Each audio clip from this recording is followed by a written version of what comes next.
দেখো এদিকে আমি আলু পটলটাকে খুব ভালো করে নেড়ে দিচ্ছি, আর একটু ভাজা করে তারপরে মধ্যে আমি আদা রসুন পেঁয়াজের পেস্টটা দেবো। আর এদিকে দেখো লোটে মাছটা ধুয়ে পরিষ্কার করে নিয়েছি। এবার এই মাছটা আমি এর মধ্যে দিয়ে দিচ্ছি।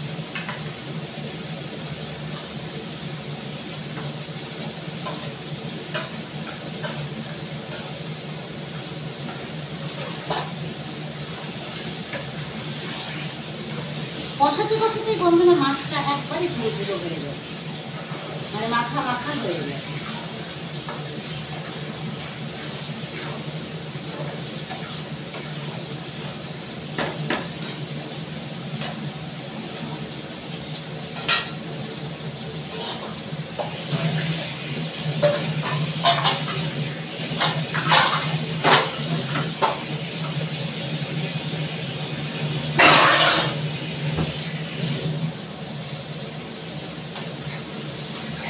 আর এদিকে আমার বেশ আলু পটলটা সুন্দর করে বেশ লাল লাল করে ভাজা হয়ে গেছে।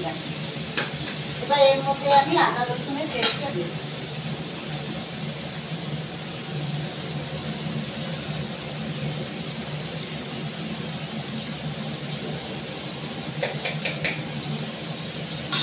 দেখো আদা রসুনের পেস্টটা আমি এর মধ্যে পুরোটা দিয়ে দিই।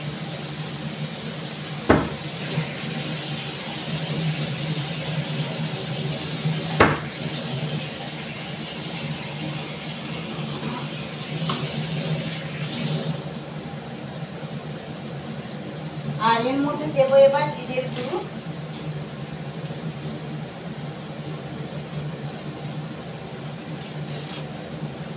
আর দেবো লঙ্কার গুঁড়ো।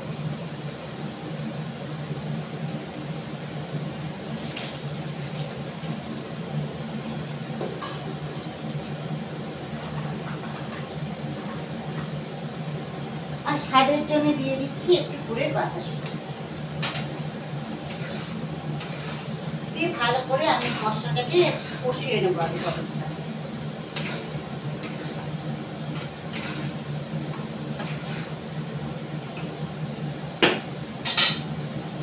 এদিকে লোটে মাছটাও বেশ সুন্দর হয়ে আসছে, প্রত্যেকটা একবারে ভেঙে যাবে। লোটে মাছে আমার জল দিতে হবে না,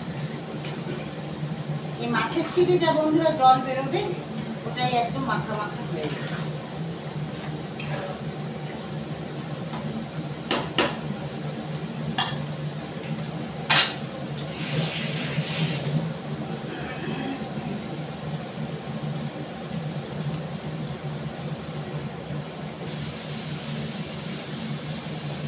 এদিকে আলু পটলের তরকারিটা আমার হয়ে গেছে। দেখো যে মানে কালারটা কি এসেছে দেখো বন্ধুরা, তোমাদের ক্যামেরাটার সামনে এনে দেখাচ্ছি, কি দারুণ কালার এসেছে দেখতে।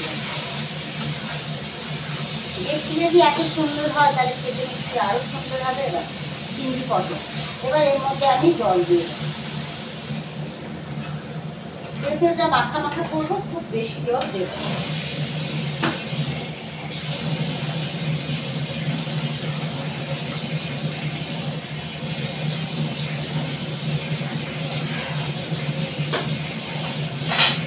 আমি থালাটা দিয়ে চাপা দিয়ে দিই।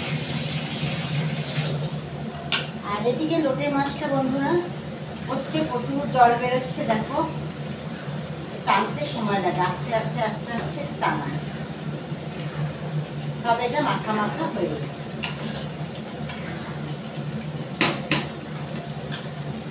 তারপর তো চিংড়ি পটল বসিয়ে দিয়েছি। নামানোর সময় বন্ধুরা আমি ঘি গরম মশলা দিয়ে নামাবো।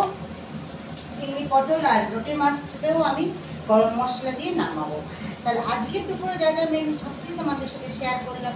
যদি তোমাদের ভালো লাগে তাহলে প্রচুর প্রচুর লাইক শেয়ার কমেন্ট করতে ভুলো না, সাবস্ক্রাইব করতে ভুলো না। এখনকার মতন টাটা, বাই বাই।